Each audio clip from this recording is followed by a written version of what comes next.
Di dunia yang selalu berubah, di tengah kekacauan yang tak pernah berhenti, ada satu benda yang selalu bertahan, satu kilauan kuning yang seolah tidak pernah pudar. Emas. Saat perang dimulai, emas naik.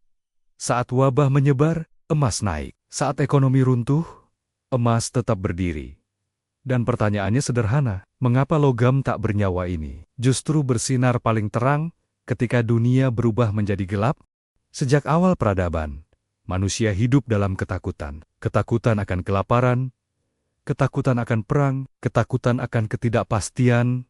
Dari padang pasir Mesir kuno hingga istana kekaisaran Asia, emas menjadi simbol satu hal, yaitu kekuatan. Ia tidak berkarat, tidak membusuk, tidak berubah, tidak mati. Dalam dunia yang rapuh, emas menawarkan keabadian. Manusia menaruh harapan dan ketakutannya pada logam kuning ini selama ribuan tahun. Dan mungkin tanpa kita sadari, warisan psikologis itu masih mengendalikan dunia modern. Ada pola gelap yang terus berulang.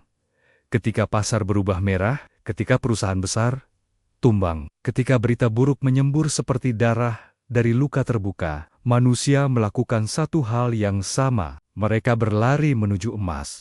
Mereka meninggalkan saham, obligasi, mata uang semuanya. Karena di balik setiap krisis, ada rasa takut yang sama. Ketidakpercayaan pada sistem buatan manusia. Emas bukan sekadar aset. Ia adalah tempat bersembunyi saat dunia retak. Krisis dunia tak pernah benar-benar berhenti. Ia hanya berubah wajah. 2008, keuangan global runtuh. 2020, pandemi melumpuhkan dunia. Perang antara Rusia dan Ukraina membuka kembali luka geopolitik dunia. Ketegangan antara Amerika Serikat dan Tiongkok mengancam masa depan ekonomi global. Dalam setiap peristiwa gelap itu, harga emas bergerak naik, seolah mengikuti irama ketakutan manusia.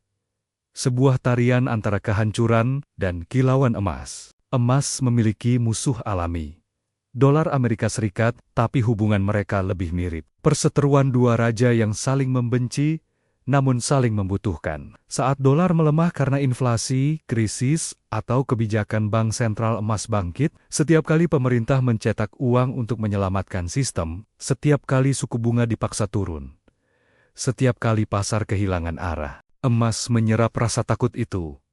Dan harganya melambung, seolah emas berkata, semakin kalian merusak dunia, semakin tinggi aku melayang. Inflasi bukan sekadar angka. Ia adalah pencuri tak terlihat. Ia merayap ke dalam hidup kita, diam-diam, memakan nilai uang kita sedikit demi sedikit. Ketika inflasi meningkat, mata uang runtuh, harga pangan meroket, energi naik, semua terasa berat. Tapi emas, ia tetap dingin, tetap stabil, dan tetap menjadi tempat berlindung bagi mereka yang ingin menyelamatkan daya belinya. Dalam dunia yang dikendalikan inflasi, emas menjadi satu-satunya hal yang tidak bisa dibakar oleh waktu. Yang menarik adalah, ini bukan hanya rakyat yang takut, negara pun takut. Itulah mengapa bank sentral di seluruh dunia diam-diam menimbun emas. Negara seperti Rusia membeli emas untuk menghindari sanksi. Tiongkok membangunnya sebagai benteng keuangan masa depan. Karena emas tidak bisa dibekukan oleh negara lain, tidak bisa diambil alih oleh bank global, tidak bergantung pada dolar atau sistem yang mudah runtuh. Saat negara besar mulai menimbun emas, itu adalah tanda mereka pun tak lagi percaya dunia stabil. Dunia modern adalah panggung besar yang penuh api, perang, ancaman, sanksi, sabotase, konflik teknologi. Semuanya punya efek domino. Ketika pasukan militer bergerak, ketika misil ditembakkan, ketika dua negara besar bersitegang, pasar merespons dengan kepanikan, dan emas menjadi pelarian. Setiap ketegangan di perbatasan, setiap ancaman di panggung internasional, setiap retakan dalam diplomasi, semua memicu efek yang sama. Harga emas naik. Berbeda dengan uang, emas tidak bisa dicetak. Berbeda dengan saham, emas tidak bisa bangkrut. Berbeda dengan obligasi, emas tidak bisa gagal bayar. Emas adalah entitas yang berdiri di luar sistem keuangan. Ia tidak tunduk pada peraturan manusia. Ia tidak mendengar perintah pemerintah. Ia tidak peduli pada pasar. Justru karena sifat keras kepala itulah, manusia percaya pada emas.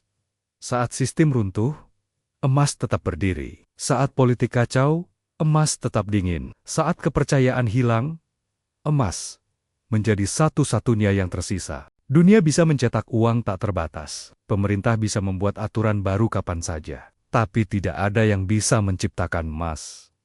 Logam ini harus digali, ditemukan, dicari di kedalaman bumi. Butuh waktu bertahun-tahun untuk mendapatkan hanya sedikit. Dan sementara pasokan tumbuh sangat lambat, permintaan bisa meledak kapan saja. Ketika dunia panik, ketika investor ketakutan, ketika perang berkobar, ketidakseimbangan inilah yang membuat harga emas melonjak. Kelangkaan yang berubah menjadi keuntungan. Pada akhirnya, emas naik bukan semata karena ekonomi. Ia naik karena faktor yang jauh lebih gelap. Ketakutan manusia, kita takut kehilangan harta, takut kehilangan stabilitas, takut pada masa depan. Setiap kali dunia terguncang, naluri primitif kita mengambil alih. Naluri yang sama yang membuat nenek moyang kita menyimpan emas ribuan tahun lalu. Naluri bertahan hidup yang masih tinggal di dalam diri kita sampai hari ini. Emas adalah respons terhadap ketakutan itu. Dan selama manusia masih takut, emas akan terus naik. Sejarah adalah saksi yang tidak pernah berbohong. Krisis 1998, emas naik. Krisis.com, emas naik. Krisis 2008, emas melonjak. Pandemi, emas mencatat rekor baru. Perang Rusia-Ukraina, emas meroket dalam semalam. Ini bukan kebetulan. Ini bukan keberuntungan. Ini adalah pola yang sama. Selama lebih dari 1 abad, ketika sejarah gelap, emas bersinar lebih terang. Tidak. Emas tidak selalu naik. Ketika ekonomi stabil, ketika suku bunga tinggi, ketika pasar tenang, emas bisa turun atau stagnan. Tapi, di momen gelap, di masa ketidakpastian, di saat dunia panik, emas punya respon yang sama. Berulang, konsisten. Ia naik, bukan karena ia ingin, tapi karena manusia memaksanya naik. Dunia ke depan tidak akan lebih cerah. Krisis energi, kejatuhan ekonomi, perang teknologi, sengketa wilayah, bencana iklim, sistem keuangan yang rapuh. Semua ini adalah bara yang menunggu untuk menyala. Dan ketika bara itu berubah menjadi api, dunia kembali mencari perlindungan yang sama. Emas. Karena emas bukan sekadar logam. Ia adalah cermin dari kekacauan dunia. Pada akhirnya, kisah emas adalah kisah manusia. Kisah ketakutan kita, kecemasan kita, kerapuhan kita. Ketika dunia menjadi gelap, emas bersinar. Ketika sistem jatuh, emas bertahan. Ketika manusia kehilangan arah, emas menjadi kompas terakhir. Inilah alasan mengapa emas selalu naik saat dunia panik.